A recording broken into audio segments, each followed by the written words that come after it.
On distingue deux types de dysphasie. La première est dite expressive, donc c'est quand les difficultés orales sont prédominantes, et la deuxième est dite réceptive, donc c'est lorsque les difficultés de compréhension prédominent. Alors il arrive qu'on ait un mix des deux. Dès l'âge de 2-3 ans, on peut remarquer des troubles chez l'enfant qui altèrent sa façon de communiquer. Il semble avoir des difficultés à comprendre ce qu'on lui dit. Il répète les mots lorsqu'on lui parle. Il parle très peu spontanément, voire pas du tout. Il parle en style télégraphique en alignant des mots sans faire de phrases, ni même en incluant des pronoms ou des mots de liaison. Il utilise les verbes à l'infinitif. Mais ces signes ne peuvent évoquer sérieusement une dysphasie qu'à partir de l'âge de 3 ans.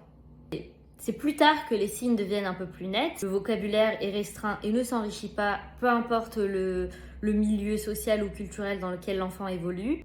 L'articulation des mots pour constituer une phrase est très souvent hasardeuse, voire incohérente.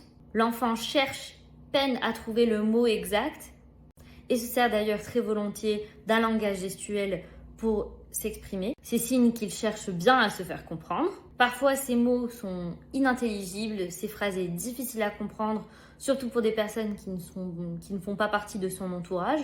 Par ailleurs, l'enfant ne semble pas comprendre les consignes qu'on lui donne. Il peine aussi à concevoir les nuances dans ce qui est dit. Donc, par exemple, il ne va pas forcément comprendre l'ironie ou les comparaisons ou même des métaphores. En fait, il va tout comprendre au premier degré. Bien entendu, avant d'établir un diagnostic de dysphasie, il aura fallu écarter l'hypothèse d'une surdité, d'un trouble psychiatrique ou même d'un retard intellectuel. Et dès les premiers signes, il faut en parler à votre médecin qui va orienter l'enfant vers un orthophoniste pour effectuer un bilan ORL.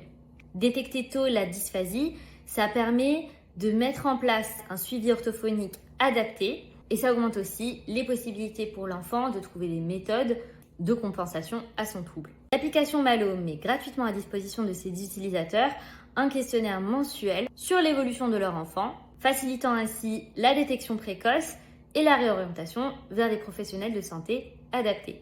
Votre enfant a-t-il des troubles 10 ? Dites-nous tout en commentaire.